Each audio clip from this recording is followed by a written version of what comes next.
ఇలాగా ఉదయకాలంలో దేవుని యొక్క వాక్యం. నా ప్రాణమా యెహోవాను సంతించుము, ఆయన చేసిన ఉపకారంలో దేనిని మరువకుము. కీర్తనలు 3వ అధ్యాయము 2వ వచనం నుంచి మనం చదువుకుంటున్నాము. పిల్లారా, యెహోవా సన్నతించుము, ఆయన చేసిన ఉపకారం. దేవుడు చేసినటువంటి ఉపకారములు దేన్ని మర్చిపోకూడదు.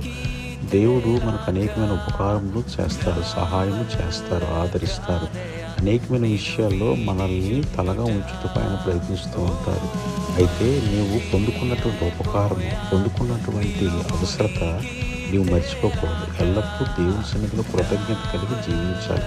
దేవుడు మనుషుల ద్వారా కూడా నీకు ఉపకారం చేసినప్పుడు, నీకు సహాయం చేసినప్పుడు మర్చిపోకూడదు. అటు రీతిగా దేవుని స్తుతిస్తూ మహిమపరచాలి. ఇలాగా ఉదయకాలంలో దేవుని యొక్క మాట. నా ప్రాణమా యెహోవాను సంతించుము, ఆయన చేసిన ఉపకారంలో దేనిని మరువకుము. కీర్తనలు 3వ అధ్యాయము 2వ వచనం నుంచి మనం చదువుకుంటున్నాము. పిల్లారా, యెహోవా సన్నతించుము, ఆయన చేసిన ఉపకారం. దేవుడు చేసినటువంటి ఉపకారములు దేన్ని మర్చిపోకూడదు. దేవుడు మనకు అనేకమైన ఉపకారములు చేస్తారు, సహాయము చేస్తారు, ఆదరిస్తారు. అనేకమైన విషయాల్లో మనల్ని తలగా ఉంచుటకు ఆయన ప్రయత్నిస్తూ ఉంటారు.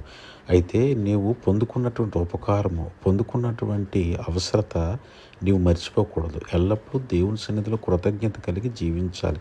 దేవుడు మనుషుల ద్వారా కూడా నీకు ఉపకారం చేసినప్పుడు, నీకు సహాయం చేసినప్పుడు మర్చిపోకూడదు.